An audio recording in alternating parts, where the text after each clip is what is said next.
This is the Wheel of Time Spoilers podcast. Your hosts are Seth Jacobson and Patrick Heiler. Hi, I'm Seth. And I'm Patrick. Chapter 32 of The Shadow Rising. Our symbol is the dragon's fang. Questions to be asked is the name. I did that out of order. That's the one we did last night. Whoops. Good thing I read it out loud. Chapter 33 of The Shadow Rising. A new weave in the pattern, and our symbol is the snake in the wheel. Yeah, I was gonna say that dragon's fang sounded awful familiar to me for some reason. I was like, I feel like I just talked about that. And I looked down and I saw the snake in the wheel. I was like, nope. A new weave in the pattern. I think that's Lord Luke. Honestly, I think that's Slayer. He's he's a new character that's introduced here. The Lord himself followed almost on the boy's heels, a tall, broad-shouldered man in his middle years, with a hard, angular face and dark reddish hair, white-winged at the temples. There was an arrogant cast to his dark blue eyes, and he certainly looked every inch a nobleman, in finely cut green coat discreetly embroidered in golden scrolls down the sleeves, and gauntlets works in thread of gold. Goldwork wrapped his sword scabbard, as well, and banded the tops of his polished boots. Somehow, he made the simple act of striding in through the doorway grand. Perrin despised him on sight. All the Alcenes and Lewins rushed in a mass to greet the Lord, men, women, and children crowding around him with smiles and bows and curtsies, babbling all over one another about the honor of his presence, the great honor of a visit from a hunter of the horn. They seemed most excited about that. A lord under the same roof might be exciting, but one of those sworn to search for the legendary horn of Valir? That was the stuff of stories. Perrin did not think he had ever seen Two Rivers folk fawn over anybody, but these came close. This Lord Luke took it as clearly no more than his due, perhaps less, and tiresome to put up with at that.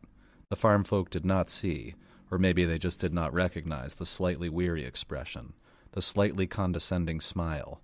Maybe they simply thought that was how lords behaved. True enough, a good many did, but it irked Perrin to watch these people, his people, put up with it. As the hubbub began to diminish, Jack and Elisa presented their other guests, all but Tam and Abel, who had already met him, to Lord Luke of Chindelna, saying that he was advising them in ways to defend themselves against the Trollocs, that he encouraged them to stand up to the Whitecloaks, stand up for themselves. Approving murmurs of agreement came from the rest of the room. If the Two Rivers had been choosing a king, Lord Luke would have had the Alcenes and Lewins behind him entire. He knew it, too. His apparent bored complacency did not last long, though. So at this point, Luke looks around the room and he sees Verin, who he's not pleased to see. He just knows that she's Aes Sedai, I assume. Ignores Tomas, which Perrin thinks is strange, and gives a start at seeing Perrin's face as well. Yeah, so, I want to talk about definitely the start at seeing Perrin's face is obviously he recognizes him from the dream. Yeah, from the night before, I think. Totally. They hunted. He saw him come through. They went did that whole running down to the Two Rivers and fighting. Brigida called him the Archer. Yeah. And I just want to talk about how I feel like he feels very familiar to Perrin because he looks a lot like Ran.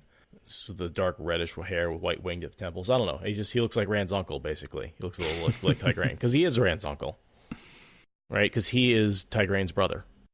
Right, in that body currently. And it's probably important to point out, although we've been talking about it a lot over the last few episodes, Slayer can switch appearances between two different men. So sometimes he looks one way and sometimes he looks another. So Perrin doesn't truly recognize him as the man he saw in Tel'aran Riyadh. Because the man he saw in Tel'aran Riyadh was Isam. Right. And this is Luke, the two halves of Slayer. I really like that art you posted where it was the two of them coming out of a portal, one out of each side. It's almost cartoonish, but it's really cool. That was pretty cool. Sadly, it was the only art of Slayer that I could find. I wish there was more out there. There really ought to be. There should be. Especially half and half. You could totally bring that face together. Basically evil Rand plus evil Lan. And stitch them together. That would be such a cool piece of fan art if I had any artistic talent. And I would like to say, when I say artistic talent, I do mean years and years and years of practice in creating art, because I know that's what it takes to actually make good art, not just talent. So there. I wanted to talk a little bit about his origin. He calls himself Lord Luke of Chindanella, and I looked it up. And it has the sound of somewhere on the borderlands, but he claims it's in Murandy. I have to wonder if maybe he's like taking the origin location of Isam and putting it somewhere else, just sort of like random little border town. I would think so. Or if it's just something that Isam made up and it sounds like a border town because Isam's from the borderlands. Chindelna does have a borderlander sound to it. Verin says that. Because we know, obviously Lord Luke is Luke himself is from Andor. He was born there. And then they've both been in the Blight for quite some time. After Verin says that, and then Luke lies, he says he's from Murandy, actually, a minor house, but old. And then he seemed uneasy about taking his eyes from her for the rest of the introductions, as if she's going to figure it out right there. So that just kind of hints to me that he's worried that she picked up on something. She's Verin. Of course she knows. Verin knows. Verin knows. But I would like to point out that perhaps there's some dark friendy winkingness going on there. It's possible that they have been in communication before.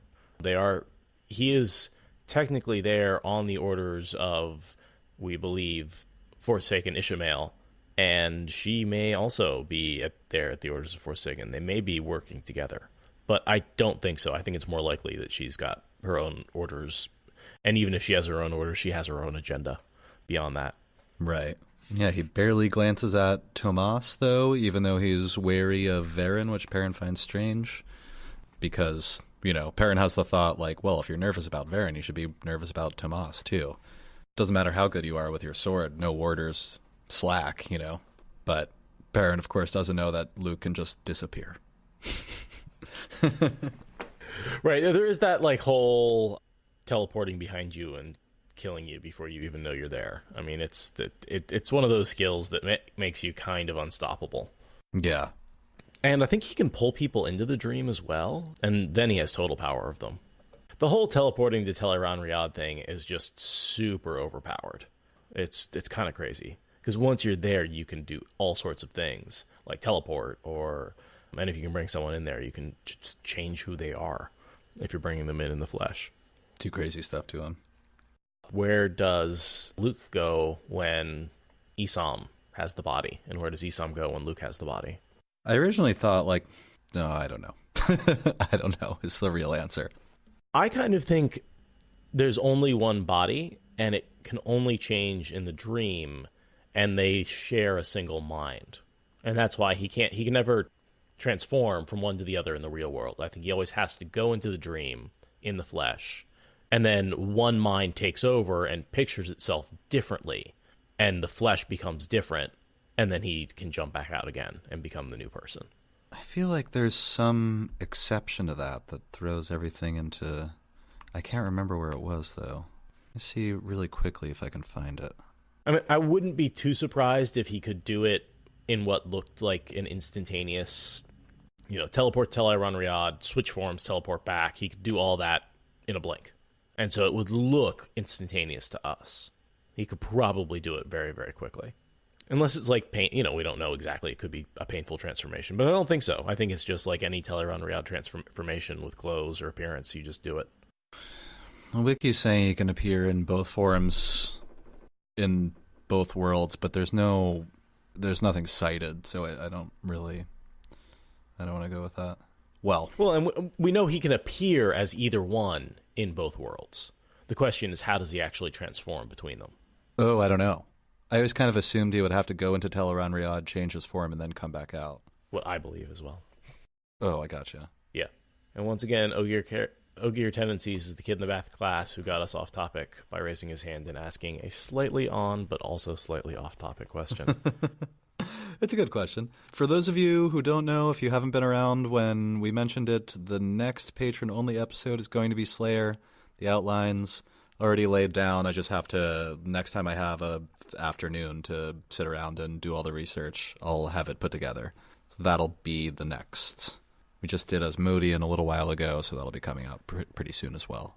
I should be able to get to the bottom of that question. Talir has a good point that when he's killing the couple he thinks are Rand and Min. We're actually seeing that from his POV, and it's when he's in the real world and he becomes Luke, and it doesn't. He just becomes Luke, and it's in the real world. It doesn't appear that there's any transformation. Well, we know that Slayer has many mysterious abilities. We're not exactly sure where they come from or how exactly they work. We know some stuff, but not everything. And by we, I mean, like, in the canon, there are just some things that are hard to explain and we don't know exactly what happened. I assume they come from the Dark One, but there's some strong fan theories out there that say that Isam and Luke went to the Tower of Genji and somehow made it back out. And that's one of the ways they became more powerful, but were also combined in a sort of cruel, weird way. Can't back it up, just saying. People kick that theory around. Yeah, I've read that theory. I'm not a fan. Yeah, it just it doesn't seem terribly plausible. But one thing I don't think Jordan did a lot of, and maybe I'm missing it, is I don't think he showed us a lot of effects from the Terran Grial, the redstone doorway where you make 3 wishes.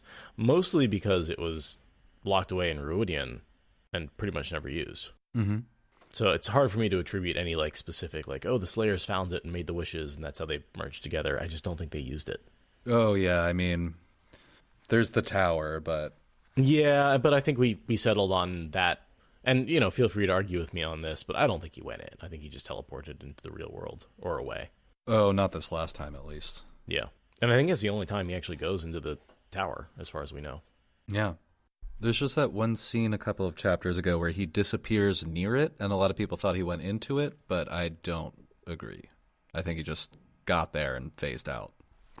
Anyway, the next kind of notable thing that happens is after Luke's strange reaction to Perrin that he doesn't think is to his weird eyeballs that Luke is reacting to. Right, it's the golden eyes. We see one of the farm folk saying, Lord Luke is the one who suggested that we put the boys up on the rooftops to keep lookout during the day, to give us warning if Trollocs come. And Perrin is immediately like, and dryly, he's not like being a combative jerk, but he's like, how much warning, you know? If a Trolloc is sprinting at your farm and the boys start yelling, how long do you have? In the middle of the night when they can't see anything but shadow. It's not like there's anything but like starlight, you know. Even in broad daylight, like how long? 60 seconds? Maybe. What are you going to do? How does that help? Right. Get your bow and have it broken over your head by a Trolloc. So Lord Luke was offering helpful suggestions. He was at my place the day before the Trollocs came. Scouting it out, perhaps? Yeah, he made sure everybody was placed properly. As in exactly where he knew they would be. And to be honest, I bet that if he hadn't been stopped by the Whitecloaks coming down there, they would have been slaughtered. Probably. And I mean, I think we have established in the last couple episodes we don't think Slayer is in control of the Trollocs, but something's happening here. Maybe some of them? Is he shuttling them in, or is that all Fane? My idea was that I believe Slayer's bringing them in, and Fane is corrupting them to his purposes. That's why we see him taking the Murdral hostage. Okay. That's why Fane has to turn them. Right. I guess he maybe can't turn the Murdral, but he can convince it that not doing what Fane says is going to be. And I think if you spend enough time around Fane, his influence does eventually turn and corrupt them and turn them into sort of undead zombies. It takes a while to get there, but at least for a while, he gets this sort of loyal cohort of Whitecloaks and Trollocs, and they eventually all die in one of his journeys. He just leaves them behind, dead. And so this farmer called Flan is saying that the Lord Luke helped us, and if he hadn't come by and helped us prepare, maybe we would all be dead. And then Perrin says, didn't you just say it was the Whitecloaks that arrived just on time and happened to save your farm? And he's like, well, yes. And then but Luke starts being argumentative and says, you want to credit the Whitecloaks? Like, you think they're great? And Perrin's like, they're trying to kill me. You've probably heard. I don't have any love for them, but... It's like when you're like, I hate people that just like, or you say, like, I don't know, I'm just trying to think of something where you're saying something inappropriate to the person who clearly has more of a place and more of an expertise on the subject. Arguing science with a scientist. One of those situations. That's just sort of what I'm going for. Well, they both kind of get put in their place because at this point, Luke is like, well, what is it you're proposing? Like, if you know so much about the situation, you think you know better, then what is it that you think these people should be doing? And Perrin gives his plan, essentially, that he's like, well, what you should be doing is gathering everyone together. He's saying, like, essentially what you're doing is clustering in 100 different small groups that are easy to pick off one by one. But if everybody was together all at once, it would be very difficult to overcome that huge group, even if all 300 Trollocs attacked at once, or however many exactly there are. Yeah, Slayer was hoping for a response of, oh, well, I guess I don't know. And instead he got Perrin giving, like, unite the people, bring them together, put them in the forest, yeah! Like, there was a whole different Lord Luke's like, oh, that backfired. And by the way, I'm to Verin, so people are like, well, I don't know if we could do that. And Perrin's like, sure you could. And they're like, yeah, we could, is basically what happens. Come on. Okay. Oh, okay. Verin's in the background saying, interesting, and taking notes through this whole couple of chapters. She's enjoying the hell out of herself. This is like, special place. I just ran through 3 pages. That's basically what happens. I can't go. Yes, you can. Okay. Can you rebuild that? Pointing at a child. Do it for the children. He makes all the points. Do you really want to be bowing and scraping to Whitecloaks forever? How about your kids? Do you think that's a good life for them? And he's saying, you're being picked off one by one, and you're trapped in a basement hiding from 2 rabid dogs, and and then a rat is going to come up and bite you on the butt. Yeah, and not to mention they've taken a bunch of people hostage. Is that okay? That's not okay. You cool with that? Do you really think Harold and Elsbeth Luhan were dark friends? Come on. You all know that it's bullshit. You just don't feel like you can stand up to them. Right. Well, you can if there's 10,000 of you in one group. In one place. Get out of the farms. And he makes a good point that a lot of the farms are burned because there are people there. They're going after the people, not the farms. So if you weren't there, your farm would be fine. Right. I mean, it's good sense, but it's also, it takes a leader. And that's what I feel like that's what his Tavernus almost forces him into, is this a few words of irritation, as Verin calls it, is almost one of the better speeches he gives. I'll read a little part, the kind of end of what Perrin says. Gather your people, gather your sheep and your cows, your chickens, everything. Gather them up and take them to where they might be safe. Go to Emond's field or Watch Hill since it's closer. Thought that will put you right under the Whitecloak's eyes. Though? Oh, that might just be a misprint. As long as it's 20 people here and 50 there, you are a game for Trolloc taking. If there are hundreds of you together, you have a chance, and one that doesn't depend on you bowing your necks for the Whitecloaks. That brought the explosion he expected, and everybody in the room kind of starts arguing. Does yours actually say thought in your book? Yeah. Mine says though. Since it's closer. Thought that you will put right under the Whitecloak's eyes. That's why I kept stumbling. I was like, this doesn't it doesn't make sense. No, it's been corrected in the ebook.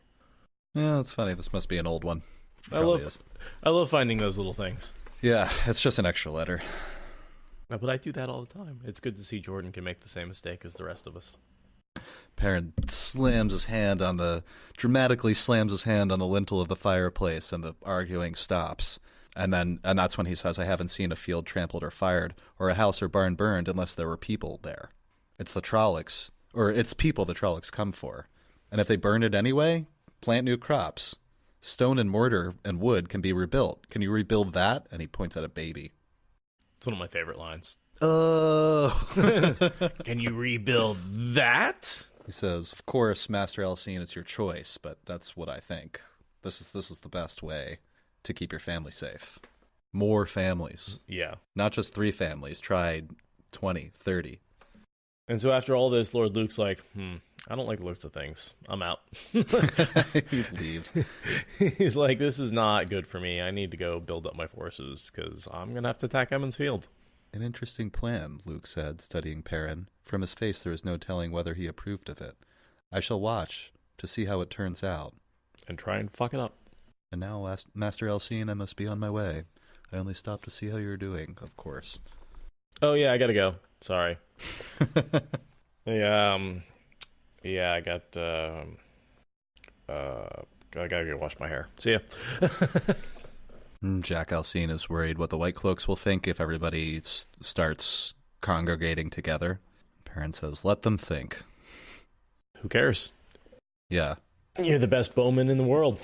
Right. Then put all your boys on the rooftops of Emond's Field with bows. Clear some space, put up some barriers. No one's going to mess with you. They do pretty well. I mean, I love the attack on two rivers. The real one with the wave after wave of Trollocs, and then the rescuing ride. I can't wait. Is that make it into this book? Yeah. Yeah? Nice.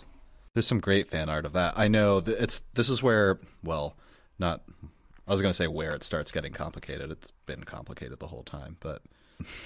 we sort of blew right past the halfway point of this book without really mentioning it. But we're in the second half now. Jack Alcine eventually agrees to take all of his people. He's kind of the patriarch of this group. People seem to look to him to make these decisions. And so he decides. He's like, yeah, that's what we're going to do. I want to keep my family safe, and your plan makes sense, so that's what I'm going to do. Yeah. He's like, we're leaving now. And here we go. And this is sort of the beginning of Perrin's army, would you call it? Mm-hmm. The Wolfhead... Do they have a name besides? I mean, I know his direct guards are his companions. They get named after the Wolf Guard. That's right. No, that sounds right. Yeah. A very bold plan, Verin said, coming up as Master Alcine hurried off, calling orders for wagons to be hauled out and people to pack what they could carry. She studied Perrin interestedly, head tilted to one side, but no less so than Fail at her side. Fail looked as though she had never seen him before. I don't know why everybody keeps calling it that, he said. A plan, I mean. That Luke was talking nonsense, defying Whitecloaks in the door, boys on the roof to watch for Trollocs, a couple of open gates to disaster. All I did was point it out. They should have been doing this from the start. That man... He stopped himself from saying Lord Luke irritated him. Not with Fail there. She might misunderstand. Of course, Verin said smoothly. I have not had the opportunity to see it work before this, or... Perhaps I have and did not know it. What are you talking about? See what work? Perrin, when we arrived, these people were ready to hold on here at all costs. You gave them good sense and strong emotion. But do you think the same from me would have shifted them? Or from Tam, or Abel, or any of us? You should know how stubborn Two Rivers people can be.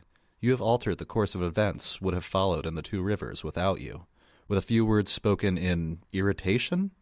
De Verin truly do pull other people's lives into their own pattern. Fascinating. I do hope I have an opportunity to observe Rand again. Whatever it is, Perrin muttered. It's to the good. The more people together in one place, the safer. Of course. Rand does have the sword, I take it. He frowned, but there was no reason not to tell her. Casually. She knew about Rand, and she knew what Tyr had to mean. He does. Watch yourself with Alana, Perrin. What? Why?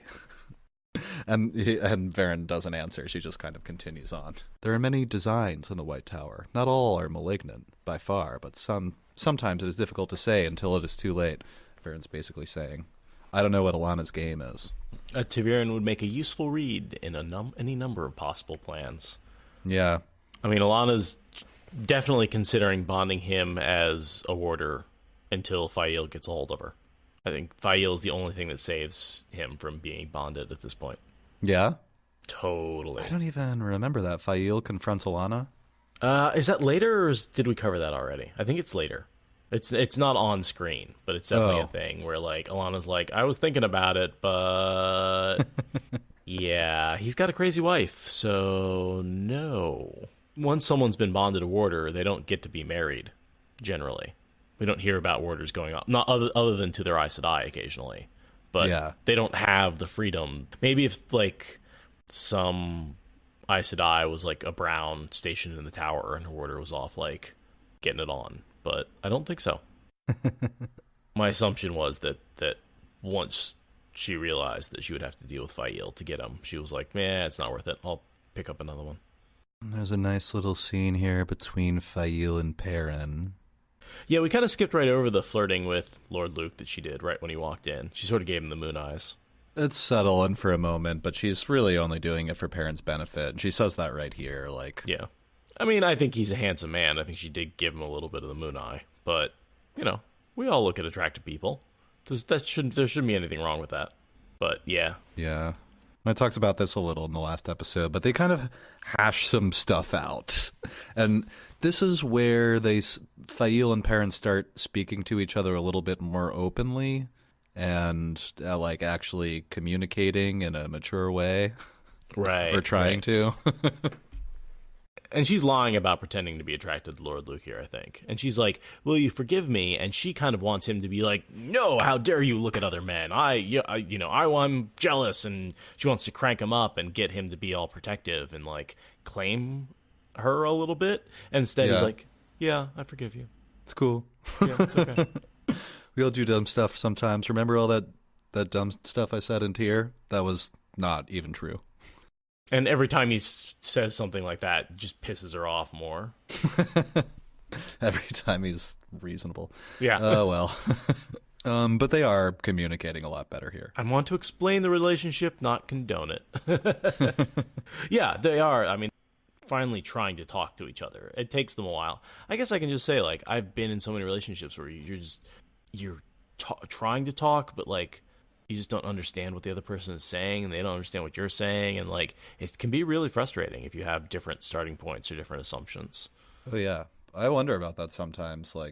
Is what I'm saying clear enough that it can't be misconstrued? And I'm like, is that even possible? It's that we're all in our own heads thing. Yeah, we're all in different realities. So Fail starts braiding flowers into Perrin's beard, which is adorable. I wanted to make a point about those flowers. The heart's blush.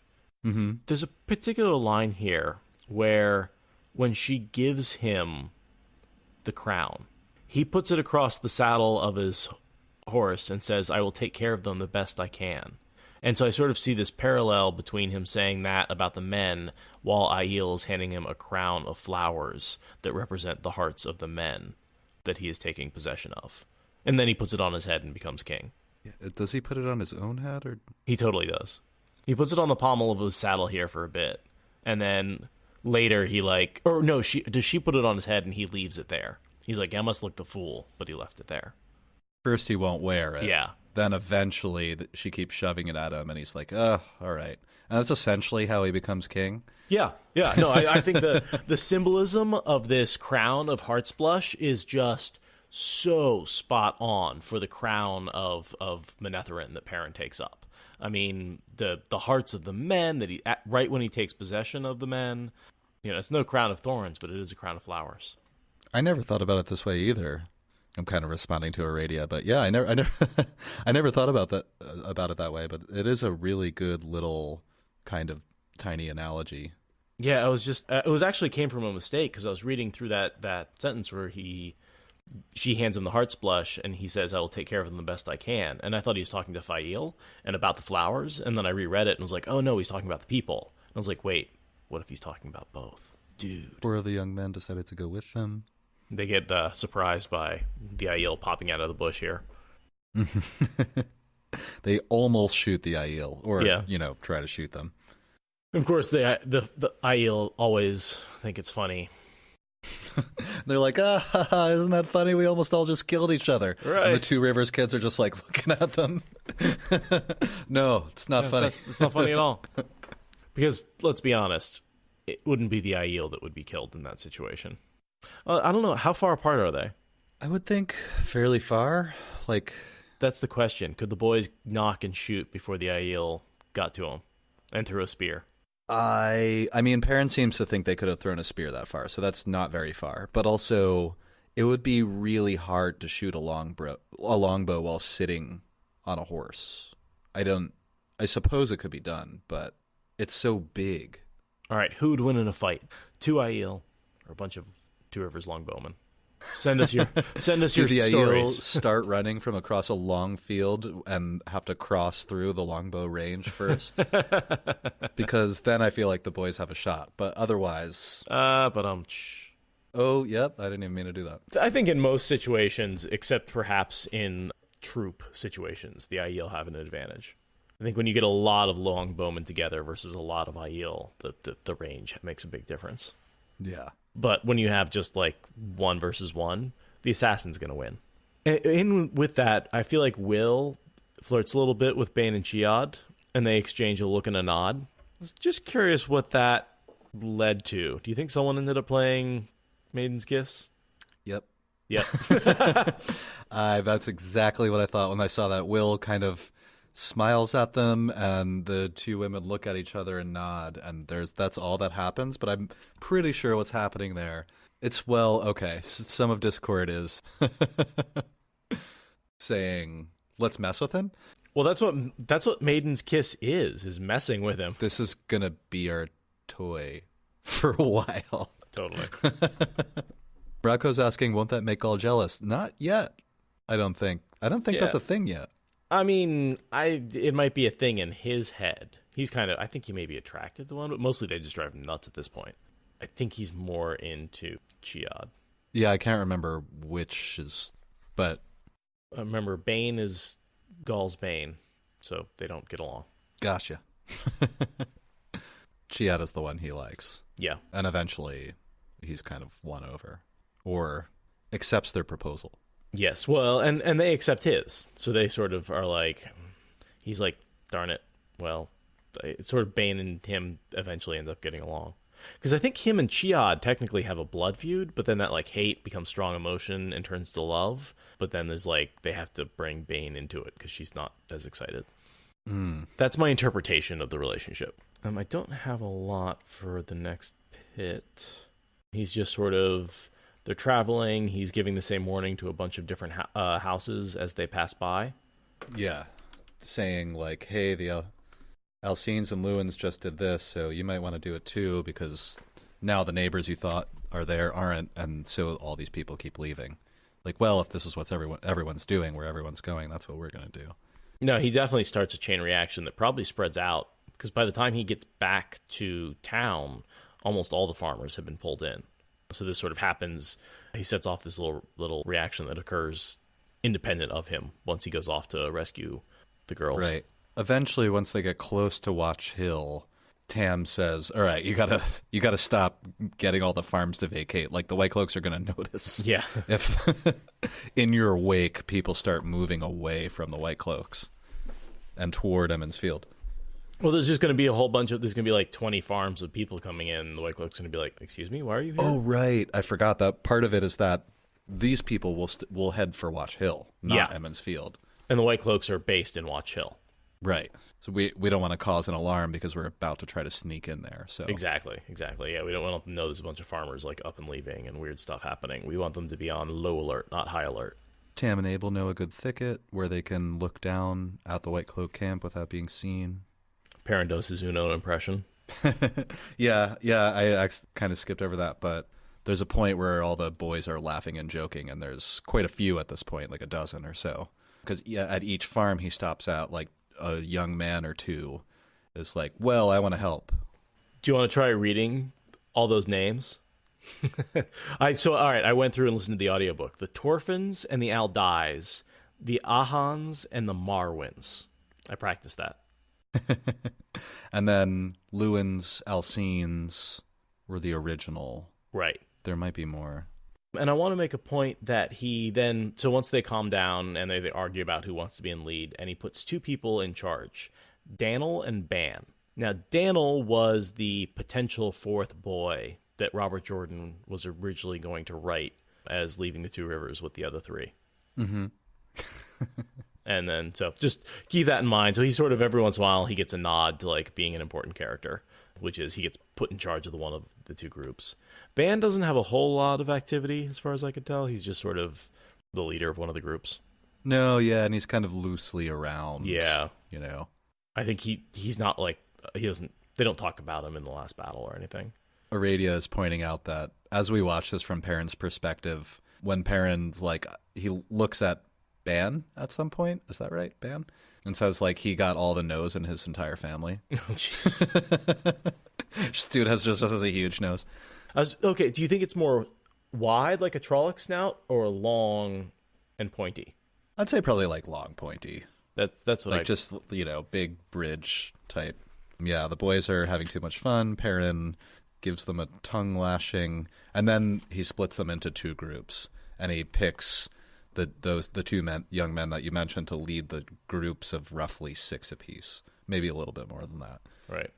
To kind of keep them organized so they're not just a pack of boys following along. And then he tells them to wait there. In my head, it's at the bottom of a hill, but I don't know if that's actually in the text.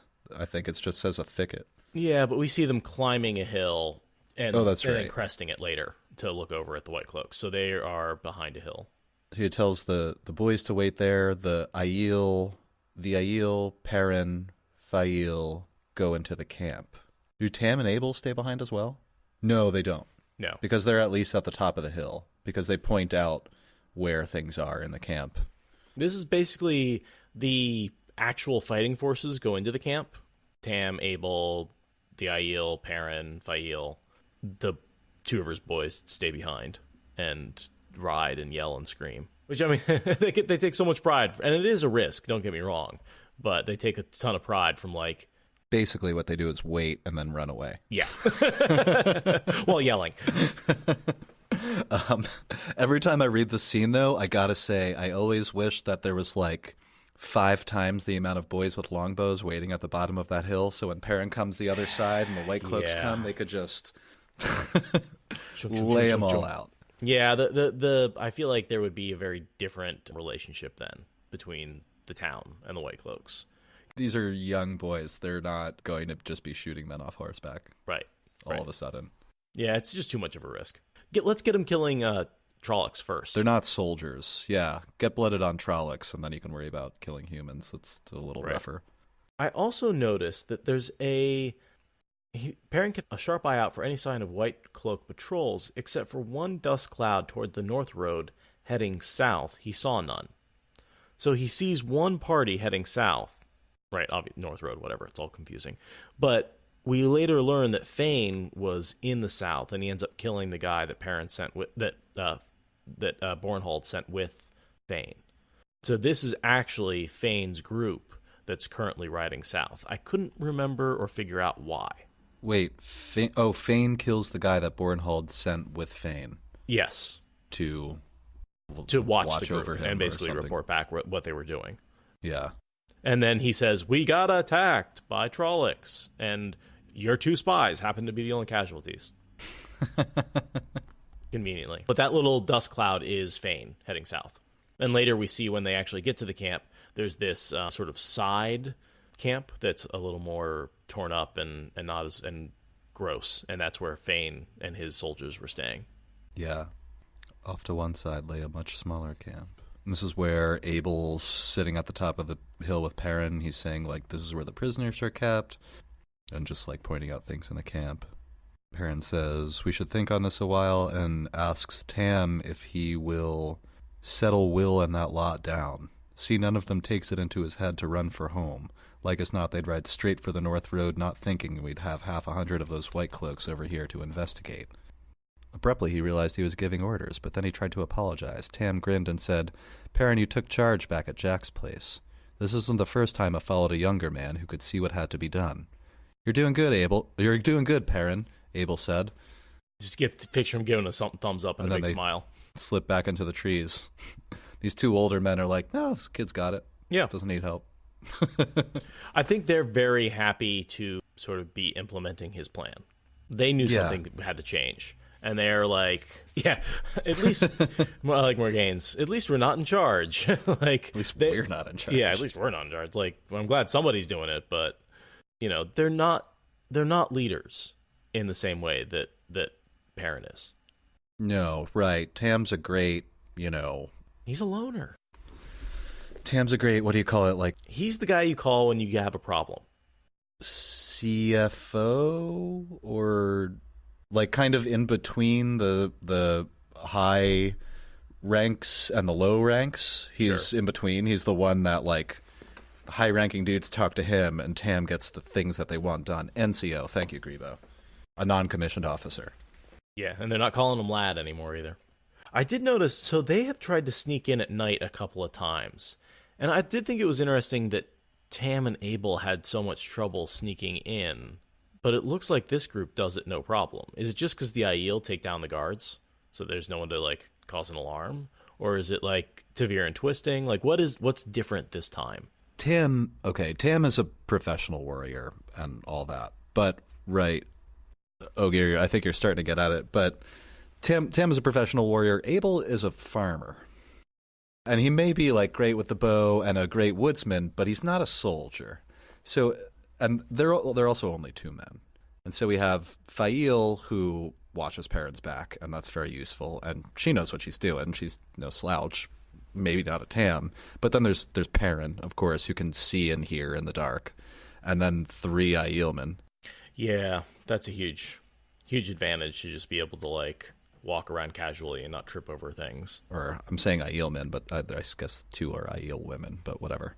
3 Aiel who are, lifetime professional soldiers. Right. This is what they do for a living. And not against Whitecloaks. Just say that.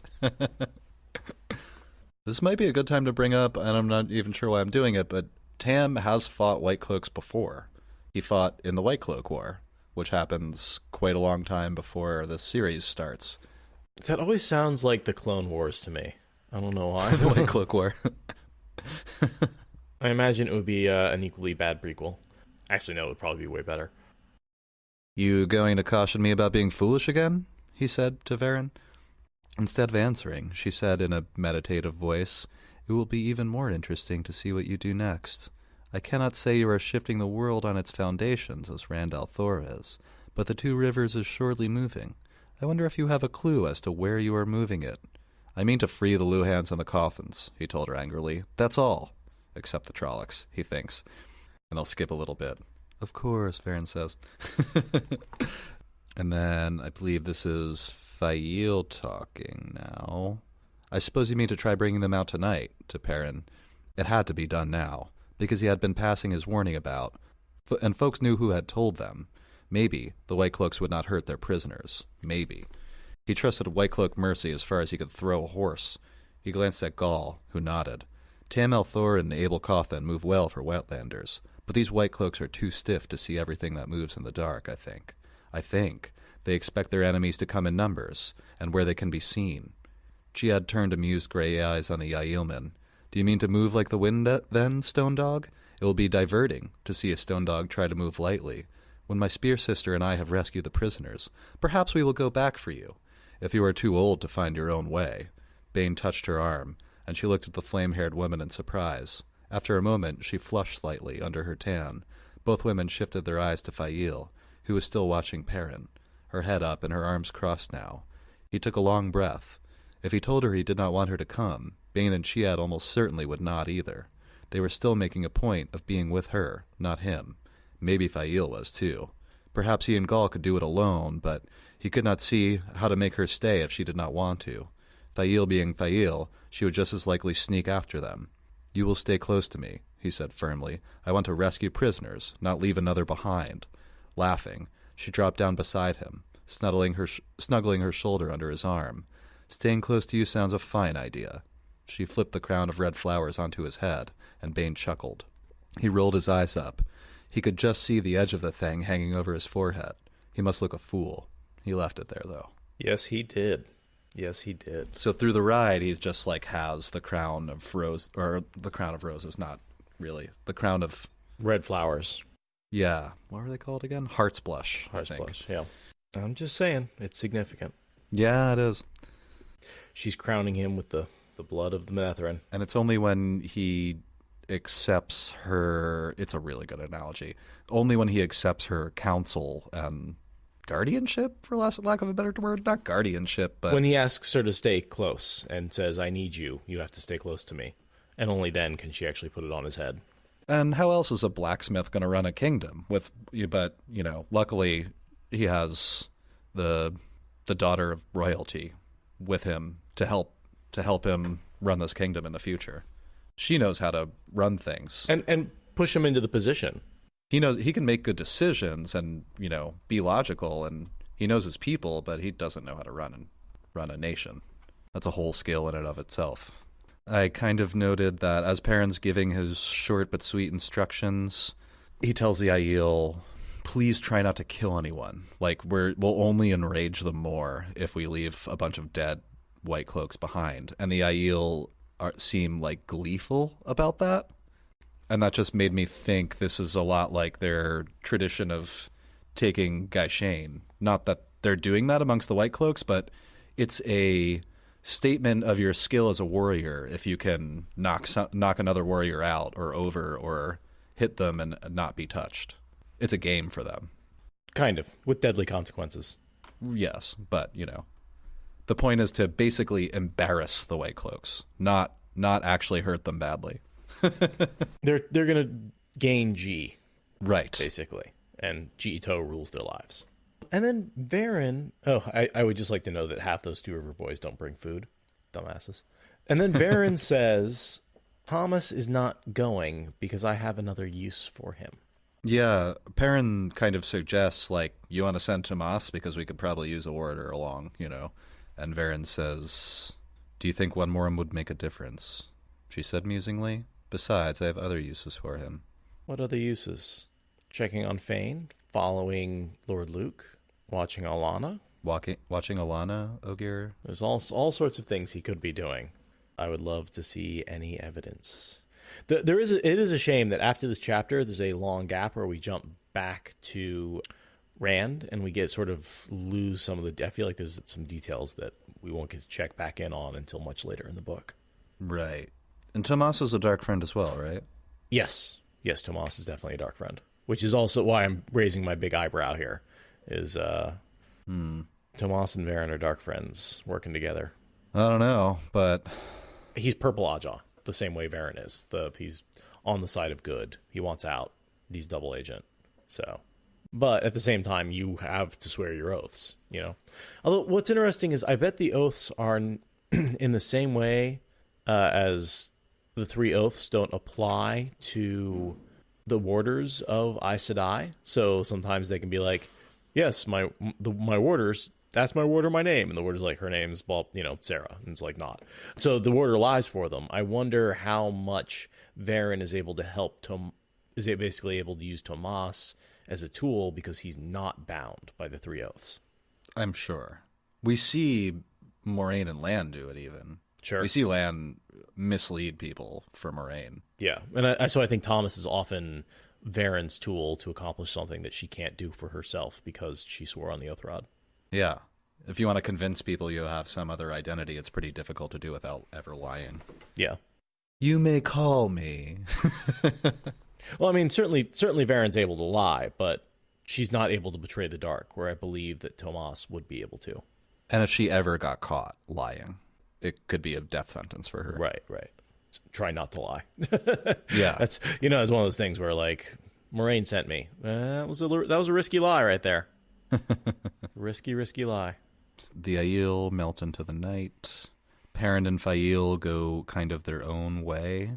How far back are the boys? It doesn't say exactly, but they're kind of go up over a wooded hill, and they look down from it, and then they go into the camp from there. Okay. They're not riding until night. They're just waiting until night. So they're pretty close the whole time. So they're just on the other side of the hill, basically, as far as I can tell, anyway. Fael saves Perrin's life when a Whitecloak comes out of the night and tackles Perrin from behind. Is like strangling him or something. Bet you're glad you brought me now. I mean, she saves his life so many times. And then they're moving quickly toward the prison tent.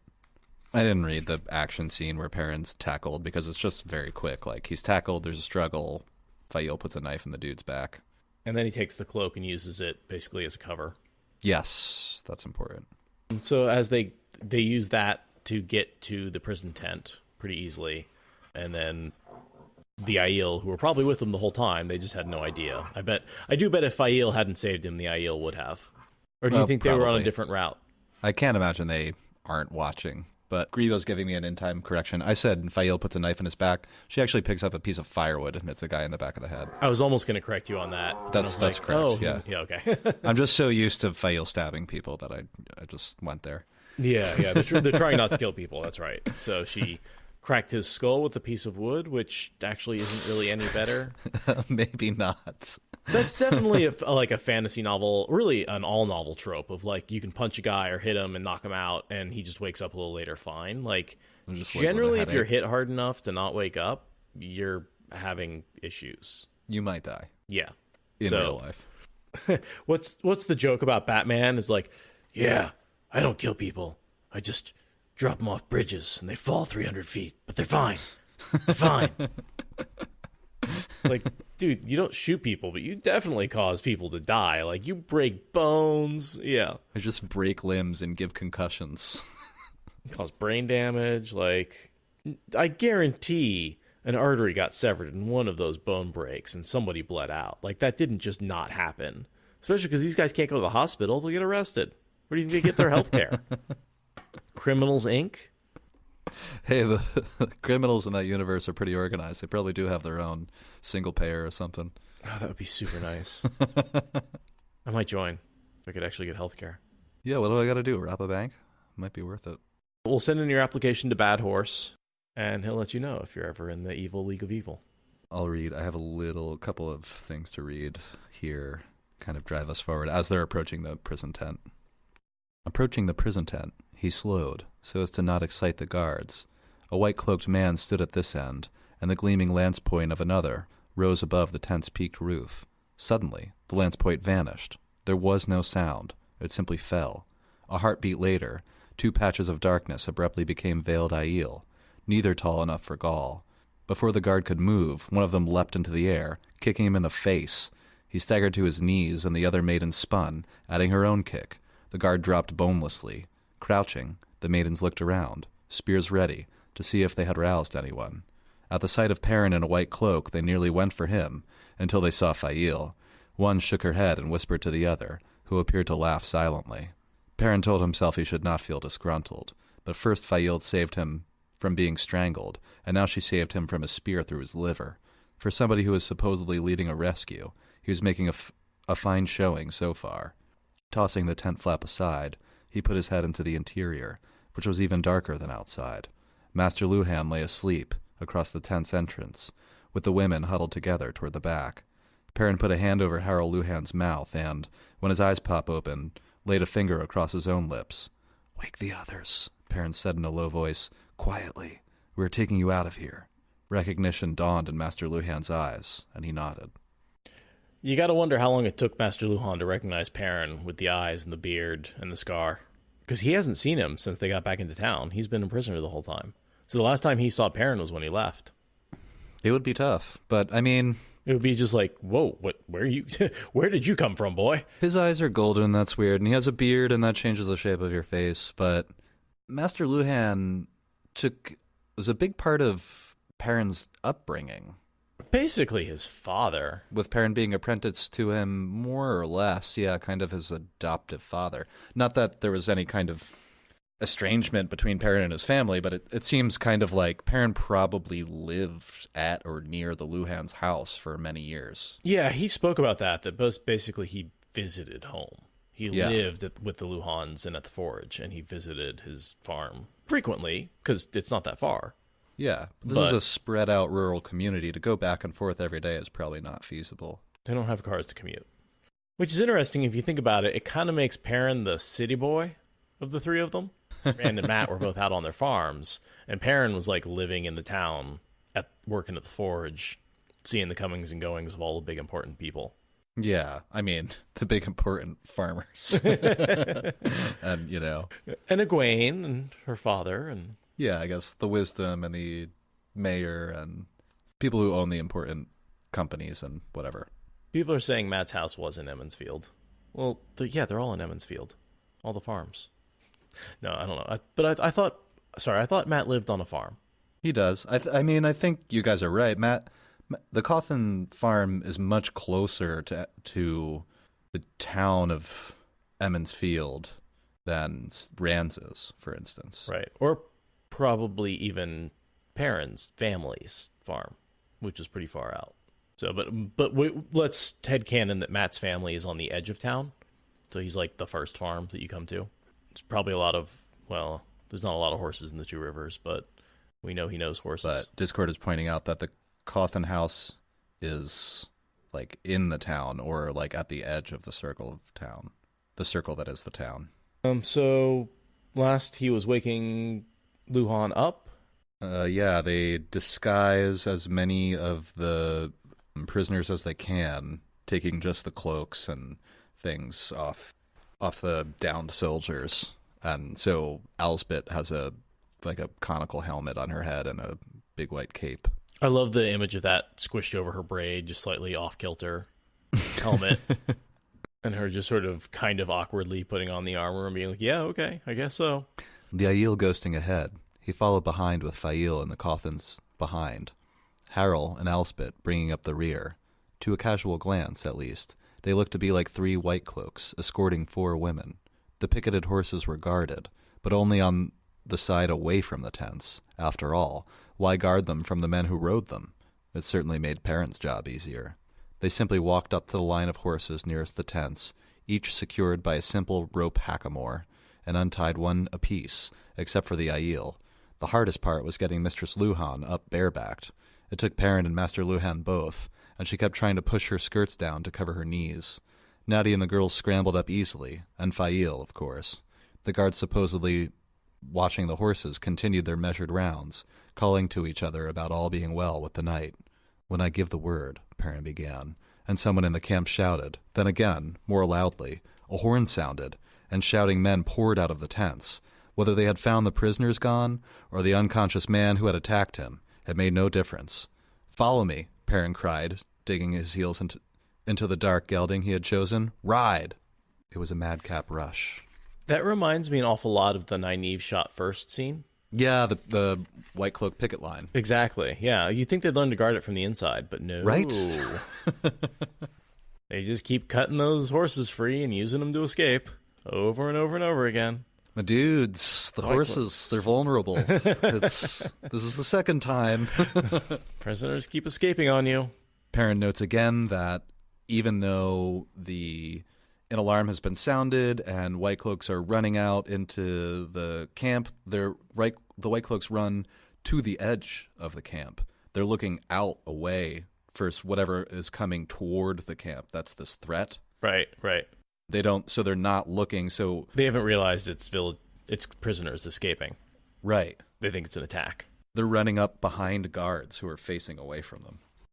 I just love this whole scene is really, really for comedic effect with Elsbeth Luhan and her freaking helm on and one of the either Bode or Eldrin screaming at the top of her lungs. She's like too big of a woman to get up on the horse, and it takes these 2 strong men shoving her up there. Whitecloaks diving out of the way at the last minute, realizing they're about to get trampled, like turning behind and going, ah! Like this whole scene could just be like played up for laughs. I think it's a really very humorous, feel-good scene. Yeah. It's like, it's the big rescue, like triumphant music playing in the background. Definitely a feel-good scene. Which after the just emotional roller coaster we've been going through, we kind of needed that before we took a break and switched back to Randalthor and He Who Comes with Dawn. So Tam's got everyone up in the horses, and they are basically ready to ride off, I guess, in 2 groups. So you basically have the warriors going off in one direction, and then the prisoners... The prisoners going off another. Quietly, so, yeah. Essentially, Perrin's plan is to... The young men and everyone who volunteered to fight make a lot of noise and go in one direction, and send the vulnerable people off in the other. And they're just heading to Emond's Field because they've just become sort of in that turtle shell, protected by everyone, so they can't be taken prisoner again. Save space. It was a madcap rush, but he tried to keep an eye on everyone. Master Luhan was almost as bad a rider as his wife, the pair of them bouncing around, nearly falling as their horses ran. Either Bode or Eldrin was screaming at the top of her lungs from excitement or terror. Luckily, the guards were not expecting trouble from inside the camp. One white-cloaked man, peering into the darkness, turned just in time to throw himself out of the way of the charging horses with a cry almost as shrill as the Cawthon girls'. More horns bayed behind them, and shouts with a definite sound of orders hammered the night, well before they reached the cover of the thicket. Not that it was much cover now. Tam had everyone mounted, as Perrin had asked, or ordered. He swung straight from the gelding to Stepper. Verin and Tomas were the only ones not all but jumping up and down in their saddles. The horses were the only ones not dancing with the riders' nervousness. Abel was trying to hug his wife and daughters, all three at the same time, all of them laughing and crying. Master Luhan was trying to shake every hand he could reach. Everybody except the Aiel, Verin and her warder, seemed to be offering everybody else congratulations, as though it were all done. "Why, Perrin, it is you!" Mistress Luhan exclaimed. Her round face looked peculiar under the helmet, sitting askew because of her braid. "What is that thing on your face, young man? I am more than grateful to you, but I will not have you at my table looking like a—" "No time for that," he told her, ignoring the shock on her face. She was not a woman people cut off. Somebody needs to update her on who's in charge. She was not a woman people cut off. But the Whitecloak horn's sounding something besides an alarm now, a short, repetitive cry, sharp and insistent, an order of some kind. "Tam, Abel, take Master Luhan and the women to that hiding place you know. Gaul, you go with them, and Fail." That would add Bane and Chiad. "And Hu and Haim. That should be enough to be safe. Move quietly. Quiet is better than speed, for a little while anyway. But go, now." Those he named wound off westward with no argument, though Mistress Luhan, holding her horse's mane with both hands, gave him a very level look. It was a lack of argument from Fail that stunned him, enough that it took him a moment to realize that he had called Master Althor and Master Cawthon by their first names. Verin and Tomas had stayed behind, and he eyed her sharply. "Any chance of a little help from you?" "Not the way you mean, perhaps," she replied calmly, as though the Whitecloak camp were not in turmoil just a mile off. "So a mile." That answers your question from before. Thank you. Yeah. "My reasons are no different today than yesterday, but I think it might rain in, half an hour. Maybe less. Quite a downpour, I expect." "Half an hour." Perrin grunted and turned to the remaining Two Rivers lads, practically quivering with the desire to run. They held their bows in white-knuckled grips. He hoped they had all remembered to bring spare bowstrings, at least, since it was going to rain. "We," he told them, "are going to draw the Whitecloaks off, so Mistress Cawthon and Mistress Luhan and the rest can get away safely. We'll take them south along the North Road, until we can lose them in the rain. If anyone wants out, he had best ride now." A few hands shifted on their reins, but they all sat their saddles looking at him. "All right, then. Shout like you've gone mad so they'll hear us. Shout until we reach the road." Bellowing, he wheeled stepper and galloped for the road. At first, he was not really certain they would follow, but their wild howls drowned his roar and the thunder of their hooves. If the Whitecloaks did not hear that, they were deaf. Not all of them stopped shouting when they reached the hard-packed dirt of the North Road and swung south at a dead run through the night. Some laughed and whooped. Perrin shrugged out of the Whitecloak and let it fall. The horns sounded again, a little fainter now. "Perrin," Will called, leaning forward to the neck of his horse. "What do we do now? What do we do next?" "We hunt Trollocs," Perrin shouted over his shoulder. From the way the laughter redoubled, he did not think they believed him, but he could feel Verin's eyes drilling into his back. She knew. Thunder in the night echoed the horse's hooves. Verin knows. Thank you for listening to the Wheel of Time Spoilers podcast. Rate us in the Apple Podcast app or support us on Patreon. Is that good enough?